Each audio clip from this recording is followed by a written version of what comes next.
மாஸ்டருக்கு வணக்கம். அனைத்து சகோதர சகோதரிகளுக்கும் வணக்கம். பாபுஜி மாஸ்டர்னுடைய சகஜ மார்க்கத்தின் 10 நியமங்களின் விரிவுரை. இந்த புத்தகத்தில் நியமம் 2 பார்த்துட்ருக்கோம். இதில் பாபுஜி மாஸ்டர் பிரார்த்தனையினுடைய முக்கியத்துவத்தை சொல்கிறாங்க. அன்பும் பக்தியும் நிறைந்த இதயத்தோடு நாம் பிரார்த்தனையை சமர்ப்பிக்கும் போது அந்த பிரார்த்தனை பக்தியின் அறிகுறியான அந்த பிரார்த்தனைங்கிறது அன்பரையும் அன்பிற்குரியவரையும் இணைக்கக்கூடிய ஒரு பாலமாக அமையுது. அந்த பிரார்த்தனையை சொன்ன உடனே அந்த அபியாசியினுடைய மனநிலைங்கிறது ஒரு பணியாளனுடைய மனநிலைக்கு மாறுது. அப்போது மாஸ்டரையும் பணியாளனையும் இணைய செய்யக்கூடிய ஒரு தந்தி முறை போல பிரார்த்தனைங்கிறது அமையுது. அந்த இணைப்பினுடைய அடுத்த கட்டமாக மாஸ்டருடைய சக்தி அபியாசியினுடைய இதயத்துக்குள்ளே பாய ஆரம்பிக்குது. இப்படி ஏற்படக்கூடிய உள்முக தொடர்பு, அதாவது அந்த தொடர்பின் மூலமாக தெய்வீக வெளிப்பாடுகள், இயற்கையினுடைய கட்டளைகள், இது எல்லாமே அபியாசிக்குள்ளே இறங்க ஆரம்பிக்குது. அந்த தெய்வீகத்துடனான அருளோட்டத்தோட தொடர்ந்து அந்த அபியாசி பயிற்சி செஞ்சுக்கிட்டே வரும்போது அவர் எப்போவுமே பிரார்த்தனை நிலையிலேயே இருக்கிறாரு. அந்த பிரார்த்தனை நிலையை உணரக்கூடிய விதத்திலேயே அவருடைய மனோநிலைங்கிறது இருக்குது. அப்போது அவர் உலகாதாய பொறுப்புகள், கடமைகள், இது எல்லாத்துலேயுமே ஈடுபட்டிருந்தாலும் அந்த ஆன்மீகத்திலும் லௌகீகத்திலும் சமநிலையான ஒரு மனோநிலைங்கிறது அவருக்கு எப்போவுமே காணப்படுது. அதாவது கடவுளினுடைய ஒரு தன்மையையும் தான் பணியாளன் அப்படிங்கிற அந்த நிலையையும் உணர்ந்து பக்திங்கிற ஒரு நிலையான இணைப்பை அவர் தனக்குள்ளே ஏற்படுத்திக்கிட்டாரு அப்படிங்கிறது தான் இதனுடைய ஒரு பொருளாக இருக்குது. இந்த மாதிரியான ஒரு பிரார்த்தனை நிலை, அதாவது அந்த சமநிலைங்கிறது சாதாரணமாக கிடைக்காது. போதுமான அளவு பயிற்சிக்கு அப்புறமா மட்டும்தான் இந்த நிலையை ஒருத்தரால் அடைய முடியும். அந்த மாதிரி ஒரு நிலையை அடைஞ்சவர் எப்போவுமே ஒரு பணிவான நிலையிலேயே இருக்கிறாரு. அந்த நிலையில் இருக்கிற ஒருத்தர் தான் விரும்புகிற எதையுமே மாஸ்டர்கிட்ட சமர்ப்பிக்கிறதுக்கு உரிமை இருக்குது. அதாவது பிரார்த்தனை நேரத்தில் அந்த ஒரு பணிவான ஒரு மனநிலையோடு நாம் இதை செய்யணும் அப்படிங்கிறத சொல்கிறாங்க. அந்த மாதிரி பணிவான நிலையில் நாம் ஒன்னொன்றையும் சமர்ப்பிக்கும் போது அந்த பிரார்த்தனைங்கிறது ஏற்றுக்கொள்ளப்படுகிறது.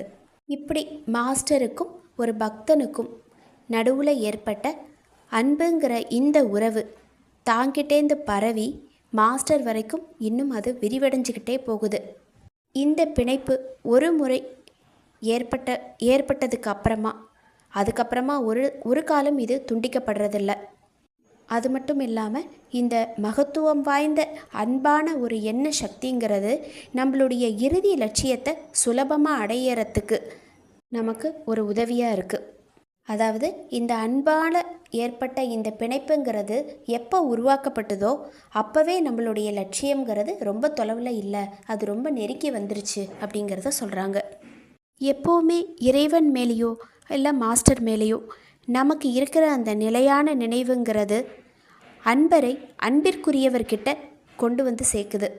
இந்த ஒரு நெருக்கத்துக்கு வரம்புங்கிறதே கிடையாது. மாஸ்டர் மேலே எந்த அளவுக்கு அன்பும் ஒரு ஈடுபாடும் அதிகரிச்சுக்கிட்டே போகுதோ அந்த அளவுக்கு ஒருத்தர் மாஸ்டரை இன்னும் நெருங்கிக்கிட்டே இருக்கிறாரு. இந்த உறவுங்கிறது இதோடு நிற்கிறதில்ல, வாழையடி வாழையாக வந்துக்கிட்டே இருக்கும். அப்போது அந்த அளவுக்கு நெருக்கத்தை அடையக்கூடிய வகையில் முன்னேறதுங்கிறது நம்ம கையில் தான் இருக்குது. ஒரு பிரார்த்தனை நிலையை நமக்குள்ளே உருவாக்கிக்கிறதுங்கிறது அந்த பக்தனை பொறுத்து தான் இருக்குது. அது அன்பினால் பலப்படுத்தப்படுது. அந்த பிரார்த்தனை நிலைங்கிறது அன்பினால் தான் இன்னும் வலுவாகுது. அந்த அன்போடு கலந்த பிரார்த்தனை நிலைங்கிறது தான் பரம்பொருளை அடைய உதவுறதுக்கான அந்த ஏணியினுடைய முதல் படி அப்படின்னு சொல்கிறாங்க. ஆன்மீக முன்னேற்றத்தினுடைய எல்லா நிலைகளும் இதுக்குள்ளே தான் அடங்கியிருக்கு அப்படிங்கிறதையும் சொல்கிறாங்க. இப்போது அடுத்தது எப்போ நாம் பிரார்த்தனை செய்யலாம் அப்படின்னு சொல்லி கேட்டால், பிரார்த்தனை செய்யறதுக்குன்னெலாம் ஒரு தனி நேரம் கிடையாது. நாம் எப்போ செய்யணும்னு தோணுதோ அப்போ செய்யலாம். அதாவது செய்யக்கூடிய நேரத்தில் அதுக்கான ஒரு மனோநிலையை நமக்குள்ளே நாம் ஏற்படுத்திக்கணும், அதுக்காக முயற்சி பண்ணணும் அப்படிங்கிறத சொல்கிறாங்க. அதுக்கப்புறம் பிரார்த்தனைக்கான உண்மையான அர்த்தத்தில் யார் மாஸ்டரோ அந்த ஒருத்தர்கிட்ட மட்டும்தான் பிரார்த்தனை செய்யணும். மனிதனை விட ஒரு தாழ்ந்த ஒன்றுத்துக்கிட்டேயோ இல்லைன்னா மனிதனால் சக்தி அளிக்கப்பட்ட ஒரு கீழ்நிலை சக்திகள்கிட்டேயோ பிரார்த்தனை செய்கிறதுங்கிறது ஒரு சரியில்லை அப்படிங்கிறது மாஸ்டர் என்னுடைய எண்ணம் அப்படின்னு சொல்கிறாங்க. காலத்தினுடைய கோலத்தால் அது எல்லாமே அழியிற நிலைக்கு வந்துருச்சு அப்படிங்கிறத சொல்லிட்டு, ரொம்ப முக்கியமான விஷயத்தை தவிர உலகாதாய பலனுக்காக ஒரு மாபெரும் மாஸ்டர்கிட்ட பிரார்த்திக்கிறதுங்கிறது மூடத்தனமான விஷயம்.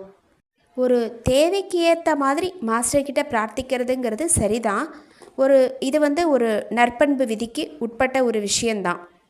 அப்படி பிரார்த்திக்கிறதுங்கிறது நம்மளை முழுமையாக மாஸ்டர்கிட்ட ஒப்படைச்சிட்டு அவரை நாம் மாஸ்டராக ஏற்றுக்கிட்டோம் அப்படிங்கிறத இது குறிக்குது அப்படிங்கிறத சொல்லிட்டு, அடுத்தது நம்ம எல்லாருக்குமே மிகப்பெரிய நன்மை அளிக்கக்கூடிய அந்த பிரார்த்தனையை எந்த விதத்தில் நாம் செய்கிறது அப்படிங்கிறத பற்றி சொல்கிறாங்க.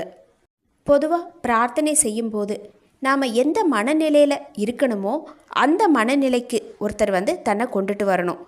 அதாவது உண்மையான பணியாளன் அப்படிங்கிற ஒரு உணர்வில் ரொம்ப தாழ்மையோட பணிவோட கையேந்தக்கூடிய ஒரு அற்பமான ஒருவன் அப்படிங்கிற அந்த ஒரு எண்ணத்தை மனதில் நிறுத்தி மாபெரும் மாஸ்டர்கிட்ட அணுகணும்.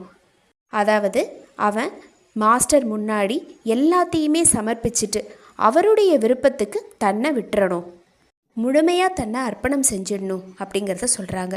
இன்னும் வேறு வகையில் சொன்னால், எல்லாத்தையுமே அவர்கிட்ட கொடுத்துட்டு முன்னாடி இருந்தது போல் ஒன்றுமே இல்லாத ஒரு நிலையில் நம்மளை கொண்டு வந்து நிறுத்திக்கணும்.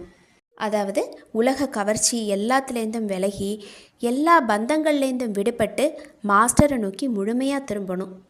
பிரார்த்தனை செய்யும்போது அவனுடைய ஓரொரு நினைவும் தன்னுடைய ஓரொரு துகள்கள்லேயும் பிரதிபலிக்கக்கூடிய அந்த பரம்பொருளினுடைய நினைவில் மொத்தமாக கரையணும் அப்படிங்கிறத சொல்கிறாங்க. இதை சுயம் முற்றிலும் இல்லாமல் போன ஒரு நிலை அப்படின்னும் சொல்லலாம். இந்த நிலையை ஒருத்தர் வளர்த்துக்கும் போது அவர் பிரார்த்தனையினுடைய மொத்த வடிவமாக கருதப்படுறாரு.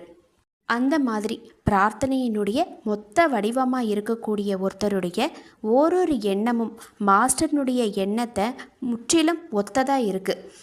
அப்போது தெய்வீக விருப்பத்துக்கு எதிரான எந்த பக்கமுமே அவர் தன்னை திருப்பிக்க மாட்டார். அவருடைய மனம் எப்போவுமே மாஸ்டர்னுடைய கட்டளையின் பக்கமே திரும்பி இருக்கும். இந்த விதத்தில் தான் பிரார்த்தனை செய்யணும் அப்படிங்கிறத மாஸ்டர் சொல்கிறாங்க. பிரார்த்தனையினுடைய மொத்த உருவமாகவும் மாஸ்டர்னுடைய நினைவிலேயே மொத்தமாக கரைஞ்ச நிலையிலையும் ஒருத்தரால் நிலச்சி நிற்க முடிஞ்சதுன்னா அவர் தன்னுடைய உணர்வொரு நிலையில் கூட ஒருபோதும் தோன்றிராத அந்த ஒரு நினைவுங்கிறது அவருக்கு எப்போவுமே இருக்கும். அந்த ஒரு நிலையில் உயர்ந்த மகான்கள் கூட அதனுடைய எல்லை வரைக்கும் கூட போக முடியாமல் அதுக்காகவே ஏங்கிட்டு கடைசி வரைக்கும் இருந்துட்டாங்க. அப்போது அந்த ஒரு நிலைங்கிறது யாருக்குமே இது வரைக்கும் கிடைச்சதில்லை. இது சாதாரண விஷயமும் கிடையாது அப்படிங்கிறத சொல்கிறாங்க.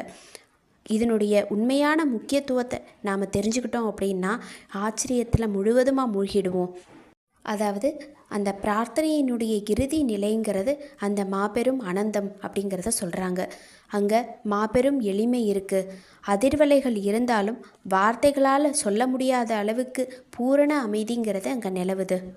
உணர்ச்சி வசப்படுறது அப்படிங்கிற ஒரு பேச்சுக்கே இடமில்லை. அங்கே ஒளி அப்படின்னும் சொல்ல முடியாது, இருள் இருக்குது அப்படிங்கிறது சொன்னாலும் பொருந்தாது. இந்த ஒரு நிலையை யாராலையும் புரிஞ்சு கொள்ள முடியாமல் கூட போகலாம் அப்படிங்கிறத சொல்கிறாங்க. அப்போ உண்மையிலேயே இது எல்லாத்துக்குமே ஒரு முடிவான ஒரு விஷயம். எல்லா நிலைகளுமே இந்த இடத்துல முடிஞ்சிருது. இதுதான் முழுமையான சத்திய நிலை. எல்லாத்துக்கும் மூல ஆதாரமாக இருக்கக்கூடிய நாம் போய் சேரக்கூடிய இறுதி நிலை. அதுக்கப்புறம் அப்படிங்கிற ஒரு கேள்வியை எழுப்பிட்டு அந்த நிலையை உணரக்கூடிய வாய்ப்பை உங்கள் எல்லாருக்குமே மாஸ்டர் கொடுக்கட்டும், அப்படியே ஆகுக அப்படின்னு சொல்கிறாங்க. பிரார்த்தனைங்கிறது ஒரு உயிர்ப்பற்ற இணைப்பு கிடையாது. மூல ஆதாரத்தோட சக்தி வாய்ந்த ஒரு உயிரோட்டமுள்ள ஒரு இணைப்பு அப்படிங்கிறத நாம் எல்லாருமே நினைவில் வச்சுக்கணும் அப்படிங்கிறத மாஸ்டர் சொல்கிறாங்க. மாஸ்டருக்கு நன்றி. அனைத்து சகோதர சகோதரிகள்